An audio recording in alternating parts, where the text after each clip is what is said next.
ذكرت فكرة المشيمة المتقدمة أو المشيمة الملتصقة. ممكن يكون المعنيين دول بس الناس مش فاهماهم كويس.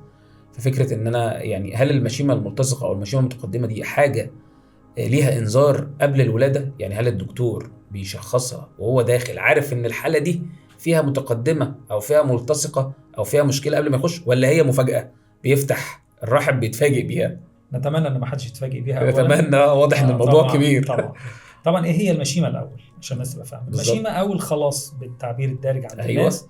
المشيمه دي العضو اللي هو يعني الواسطه بين الرحم وجسد السيده وبين البيبي، اللي بينقل الدم من السيده الى البيبي. تمام. فهو عضو مليء بالاوعيه الدمويه، عضو غني جدا بالاوعيه الدمويه. بيبقى لازق في جدار الرحم. تمام. وبيمتد منه الى البيبي او الجنين الحبل السري. ايوه.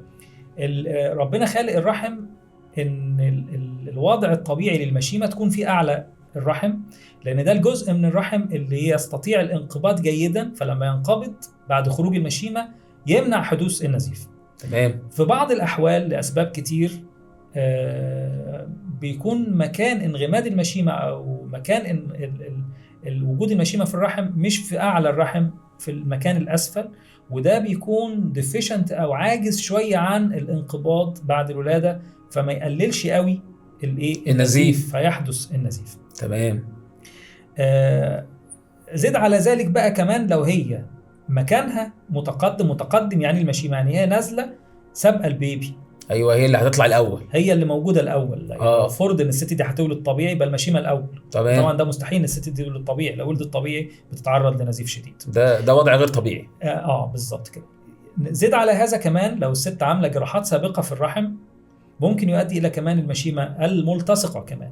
تمام. طبعا التصاق المشيمه كمان بالرحم فضلا عن ان هي متقدمه مكانها مش الطبيعي، ده بيؤدي الى مخاطر تانية اكتر، وهي ان احنا ما نقدرش نطلعها من الرحم، ما نقدرش نفصلها عن الرحم بعد خروج البيبي، وبالتالي ما نقدرش نمنع النزيف لن يتوقف. تمام. ودي طبعا ولادة حرجة جدا، ولادة أو عملية قيصرية من أكثر العمليات مهارة، من أكثر العمليات المهارية في تخصص النساء. محتاجة مهارة جدا جدا، الدكتور والطاقم الطبي، محتاجة تحضير كويس جدا، محتاجة مكان فول ايكويبت، يعني مكان مجهز كويس جدا، محتاجة الطبيب يكون محضر نفسه كويس ومحضر العيان ومفهم العيان احنا هنعمل ايه. يعني حضرتك معنى كده من كلام حضرتك بتبقى عارف ان الحاله دي فيها المفروض ان الحاله تبقى معروفه، لان دلوقتي مع المتابعات وجود الاجهزه الموجات فوق الصوتيه، الاجهزه الاشعه التلفزيونيه اللي هي برضو التعبير الدارج عنها الاشعه التلفزيونيه هي موجات فوق الصوتيه، المفروض بيكون معروف من الشهور المبكره شويه، من الشهر الرابع الخامس. احنا طبعا بنشوفها بدري ان هي المشيمه متقدمه، لكن ما بنرعبش المريض قوي، لان احيانا احنا بنشوفها نازله شويه او متقدمه في الشهور الاولى، ممكن وضعها يتعدل، وممكن وضعها يتعدل قدام مع نمو الرحم. تمام.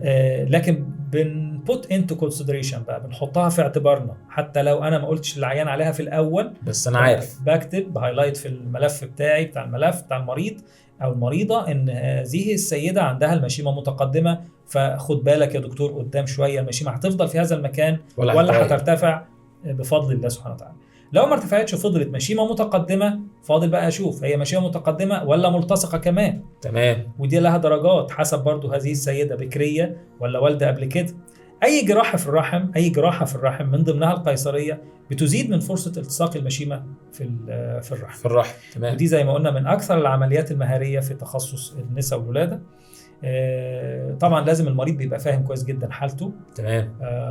طبعا الى حد ما يعني ساعتها بقى ساعه ما بنيجي نتكلم شويه بيكون يعني بنلغي العاطفه او بنجنب العاطفه جانبا لمصلحه المريضه ومصلحه الجنين. احنا لازم نفهمها ان احنا في ميعاد معين لانهاء الحمل، في طريقه معينه لانهاء الحمل، ايه المشاكل اللي ممكن تتعرض لها السيده اللي ممكن بعد الشر او لا قدر الله تصل لاستئصال الرحم.